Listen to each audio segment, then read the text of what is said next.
Hello guys, మనం ఎంతగానో eager గా వెయిట్ చేసిన ప్రోడక్ట్ అయితే దానికి సంబంధించిన టీజర్ అయితే వచ్చింది.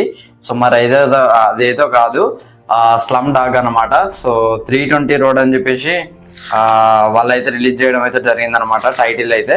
సో ఇందులో చూసుకున్నట్లయితే పూరి జగన్నాథ్ గారు అయితే డైరెక్టర్. సో అదే మెయిన్ కాన్సెప్ట్ అనమాట. సో అందులో చూసుకున్నట్లయితే విజయ్ సేతుపతి యాక్టింగ్ లో ఇరుగా తీస్తాడు అనమాట.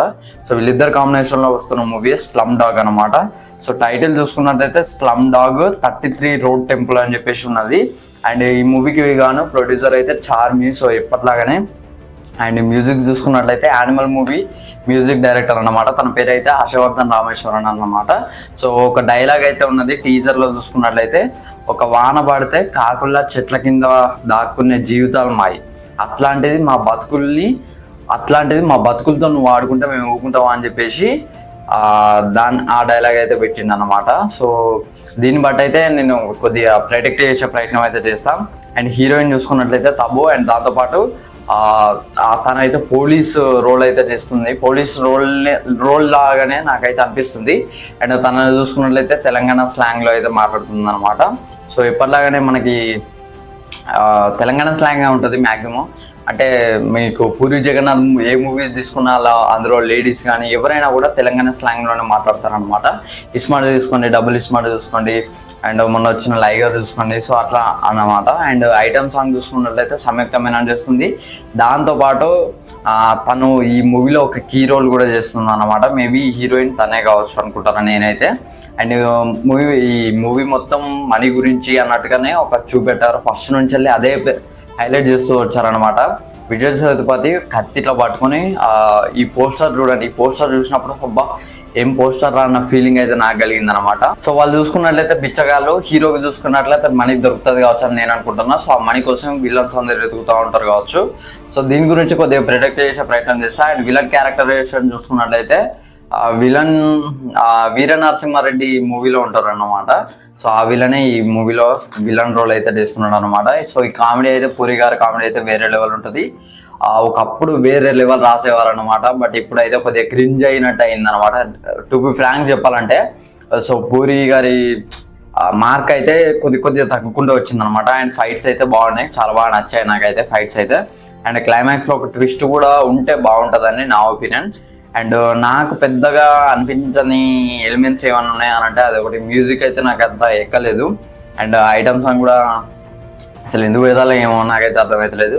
అండ్ టబు అసలు ఆ స్లాంగ్ అయితే నాకు అసలు సూట్ కానట్టే అనిపించింది. రైతు దొంగ నాకు అడతానట. సో ఏందో మరి నాకైతే అర్థం కాలేదు. సో ఇంటెన్షనల్గా అది పెట్టారో మరి దొంగ నాకు ఒకటి సరే. అంటే మూవీలో హీరో ఏదైనా డబ్బు దొంగతనం చేసే ఛాన్స్ ఏమైనా ఉంటుంది అని నేను అనుకుంటున్నా. అండ్ సిమిలర్గా నాకు అనిపించింది. టు బి ఫ్రాంక్ చెప్పాలంటే కుబేరాకి చాలా సిమిలర్గా అనిపించింది. సో అక్కడ కూడా బిచ్చగాళ్ళ ఉంటాడు, అక్కడ ఒక్కడే ఉంటాడు ఇదే హీరో. తను 10,000 కోట్ల గురించి కొట్లాడుతూ ఉంటాడు. సో ఇక్కడ కూడా సేమ్ నాకు అదే అనిపించింది అండి. చెప్పాలంటే నిజంగా నాకు అదే అనిపించింది. సో పూరి గారి సూపర్ డూపర్ క్యారెక్టరైజేషన్ చూసుకున్నట్లయితే పోకిరి మూవీ ఉంటుంది, బుజ్జిగాడు ఉంటుంది, బిజినెస్ మ్యాన్. సో ఇవి రాసుకోవచ్చు, డీటెయిల్గా చదువుతా వినండి. ఆ Pokiri, Bujjigadu, businessman, Shivamani, temper, Golimaar, idiot, అమ్మా నాన్న తమిళ అమ్మాయిలో అమ్మాయి అందులో hero characterisation, Ek Niranjan, Neninthe, Badri. So ఇన్ని క్యారెక్టర్స్ అనమాట. ఆల్మోస్ట్ 11 క్యారెక్టర్స్ అయితే నాకైతే పిచ్చి నచ్చినాయి. పూరి గారి క్యారెక్టర్స్ నాకే కదా, చాలా మంది కూడా చాలా క్యారెక్టర్స్ ఉంటాయి. సో ఇందులో మీ ఫేవరెట్ క్యారెక్టర్ ఏదో కూడా కింద కమెంట్ చేయండి. సో పూరి గారి డౌన్ఫాల్ ఎక్కడ స్టార్ట్ అయిందని నాకు అనిపించిందో దాని గురించి డీటెయిల్గా చెప్తా. 2012లో ఆఫ్టర్ 2012 తర్వాత డిస్కనెక్ట్ అయింది అనమాట పూరి గారు మన నుంచి. సో అప్పటిదాకా ఇవన్నీ క్యారెక్టర్స్ వేరే లెవెల్ ఉంటాయి అనమాట. అండ్ 2012 బిజినెస్ మ్యాన్ చేశారు. అంటే పూరి గారి స్పెషాలిటీ ఏమో మరి. ఒకే ఇయర్లో 3 సినిమాలు రిలీజ్ అంటే మామూలు విషయం కాదు ఒక్క డైరెక్టర్. సో ఇప్పుడు మన డక్కనది అంతేకి ఏ డైరెక్టర్ అయినా ఇప్పుడు అయితే తీయట్లేదండి, అలా తీయట్లేదు. చాలా టైం తీసుకుంటారు, మినిమం 1 year అనేది తీసుకుంటారు అనమాట. సో ఆ టైంలో ఉండే స్టోరీస్ వేరు, ఆ టైంలో టేకింగ్ వేరు, ఆ టైంలో ఉండే క్వాలిటీ వేరు అనమాట. సో ఇక్కడ చూసుకున్నట్లయితే బిజినెస్ మ్యాన్ అండ్ కెమెరామ్యాన్ గంగతో రాంబాబు అండ్ దేవుడు చేసిన మనసు. సో ఈ 3 మూవీస్ అయితే రిలీజ్ చేస్తారు. అది బిజినెస్ మ్యాన్ అయితే బ్లాక్ బస్టర్ హిట్ అయింది. కెమెరామెన్ గంగతో రాంబాబు అయితే అబోవ్ యావరేజ్గా నిలిచింది. అండ్ దేవుడు చేసిన మనసులో అయితే ఫ్లాప్ అయింది అనమాట. సో సో ఈ 3 మూవీస్ అయితే పూరి గారు డైరెక్ట్ చేశారు 2012లో రిలీజ్ చేశారు. 2013లో చూసుకున్నట్టయితే ఇద్దరు అమ్మాయిలతో, 2014 heart attack, 2015 Jyothilakshmi, temper, loafer ఈ 3 రిలీజ్ చేశారు. మళ్ళీ టెంపర్ చూసుకున్నట్టయితే బ్లాక్ బస్టర్ హిట్ అయింది అనమాట. 2016లో చూసుకున్నట్టయితే ఇజమ్ అనే ఒక మూవీ రిలీజ్ చేశారు. 2017లో రోగ్, పైసా వసూలు రిలీజ్ చేశారు. 2018లో చూసుకున్నట్టయితే మెహబూబా రిలీజ్ చేశారు. 2019లో చూసుకున్నట్లయితే iSmart Shankar block buster hit అయింది అనమాట. 2022లో చూసుకున్నట్లయితే లైగర్, 2024లో చూసుకున్నట్లయితే డబుల్ స్మార్ట్. సో నన్ను అడిగితే ఇక్కడ డిస్కనెక్ట్ అయినా అనమాట. లైగర్, డబుల్ స్మార్ట్ అయితే నాకైతే అసలు ఇప్పటికీ నచ్చవు అనమాట. సో ఇక్కడ మీరు చూసుకున్నట్లయితే 2000 అంటే అప్పటిదాకా ఇయర్కి ఖచ్చితంగా ఒక్క సినిమానైనా చేసిళ్ళు. 2012 దాకా ఒక్క సినిమానైనా చేసిళ్ళు. సరే 2012లో చేశారు, 13లో చేశారు, 14లో చేశారు, 15లో చేశారు, 16, 17, 18, 19, 20లో డిస్కనెక్ట్ అయ్యారు, 21లో డిస్కనెక్ట్ అయ్యారు. ఒక్కటంటే ఒక్క మూవీ కూడా చేయలేదు అనమాట. అండ్ 23లో డిస్కనెక్ట్ అయ్యారు అనమాట. సో ఆ 3 years ఏమయ్యారో తెలీదు. ఒకప్పుడు ఒక ఇయర్కి 2-3 చేసే డైరెక్టరు కనీసం ఒకటంటే ఒక్కటి కూడా తీయలేదు అంటే లైగర్ ఇచ్చిన ఫ్లాప్ అయినా నన్ను అడిగితే. అంటే 2021లో లైగర్ స్టోరీ రాసుంటారు నాకు తెలిసి. ఆఫ్టర్ 2 years కష్టపడ్డారు కానీ మన ఎందుకు ఆడియన్స్కి అయితే వర్కౌట్ కాలేదు. మన మీ ఒపీనియన్ అంటే ఒకటి కింద కామెంట్ చేయండి.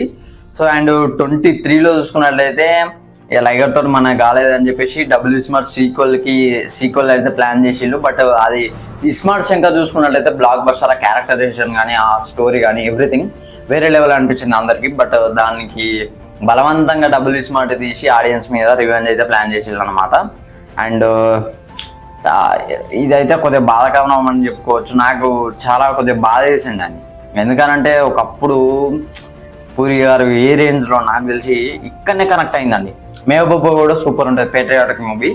బట్ అది ఎందుకు ఆడలేదో నాకైతే అర్థం కావట్లేదు. లైగర్ అయితే అసలు లైగర్ను డబుల్ స్మార్ట్ ఇవి 2 పక్క పెట్టి పూరి గారి కెరీర్లో ప్రతి మూవీ మంచి మూవీ అండి నన్ను అడిగితే. నాకు మాత్రం చాలా బాగా కనెక్ట్ అయినాయి ఆ మూవీస్ అయితే. అండ్ ఈసారి అయినా ఇటు కొడతానా అంటే కష్టమే అనిపిస్తుంది నాకు. ఎందుకో ఇది పెద్ద కనెక్ట్ కాలేదు. బట్ ఒక నమ్మకం, నా నమ్మకం మాత్రం ఒకళ్ళ మీద ఉన్నదన్నమాట. తబు కాదు, సంయుక్త మేనన్ కాదు, చార్మి కాదు, పూరి కాదు, మ్యూజిక్ అంతగా కాదు. So one and only Vijay Sethupathi గారి మీదనైతే నా నమ్మకం అవుతుంది. ఏంటి బ్రో యాక్టింగ్ ఎవరైనా చేస్తారు కానీ నువ్వు అనవచ్చు, అట్లా కాదు, యాక్టింగ్ కాదు. తన స్క్రిప్ట్ సెలెక్షన్ అయితే టాప్ నాట్స్ ఉంటుంది. మీరు చెక్ చేసుకోండి కావాలంటే. తన హిట్స్ చూడండి. 2013లో పిజ్జా అనే మూవీ తీశారు. 2016లో నేను రౌడీనే అనే ఒక మూవీ తీశారు. 2023లో జవాన్ తీశారు. 2021లో మాస్టర్, 22లో విక్రమ్, 24లో మహారాజా, 2019లో సైరా నరసింహారెడ్డి, 2021లో ఉప్పెన. సో ఇన్ని హిట్స్ తీశారు. ఫ్లాప్స్ చూసుకున్నట్లయితే ఇవి నాకు తెలుగు వరకే. తమిళ్లో ఒక మూవీ ఉంటుంది, తమిళ్లో చూసి అది కూడా బ్లాక్ బస్టర్ హిట్ అనమాట. సో ఫ్లాప్స్ చూసుకున్నట్లయితే మేరీ క్రిస్మస్ అనే ఒక మూవీ తీశారు, లాభం, డిఎస్పి. సో ఈ 3 ఫ్లాప్స్ అయితే వచ్చాయన్నమాట. ఇవి ఫ్లాప్స్ మూవీస్లో తీసుకోండి, మీరు హిట్స్ మూవీలో తీసుకోండి. విజయ్ సేతుపతి క్యారెక్టర్ మాత్రం ఎక్స్ట్రీమ్ ఉంటుంది అనమాట. వేరే లెవెల్ క్యారెక్టరేషన్. అంటే పూరి గారు క్యారెక్టర్ రాసుడులో ఎక్స్పర్ట్, విజయ్ సేతుపతి గారు క్యారెక్టర్ సెలెక్ట్ చేసుకొని యాక్ట్ చేసుడులో ఎక్స్పర్ట్ అనమాట. సో వీళ్ళిద్దరు కాంబినేషన్లో చూసుకున్నట్టయితే బ్లాక్ బస్టర్ అయితే ఖచ్చితంగా డెవలప్ అవుతుంది అన్న నమ్మకం అయితే నాకైతే ఉన్నదన్నమాట. సో ఇవి చూసుకున్నట్టయితే టాప్ మ్యాచ్ క్యారెక్టర్స్. సో మీరేమనుకుంటున్నారు? పూరి గారు హిట్ కొడతారు అనుకుంటున్నారు, కొట్టారు అనుకుంటున్నారు? నన్ను అడిగితే మాత్రం హిట్ కొడతారు, ఖచ్చితంగా కొట్టాలి. సెటిల్ చేసిన పూరి గారు కంబ్యాక్ చేయాలి, అందరికీ ఆయన మీద నమ్మకం కుదరాలి. సో మళ్ళీ ఒక మంచి మూవీ ప్రభాస్తోనైనా, వేరే మహేష్ బాబు గారితోటైనా, ఎవరితోటైనా ఒక మంచి మూవీ తీసి అయితే ఇంకో బ్లాక్ బస్టర్ కొట్టాలని ఆ దేవుని అయితే మనస్ఫూర్తిగా కోరుకుందాం మనం అయితే. సో ఇది ఫ్రెండ్స్ ఓవరాల్గా వీడియో అయితే. ఈ వీడియో నచ్చితే లైక్, షేర్, సబ్స్క్రైబ్ చేసేయండి. Thanks for watching.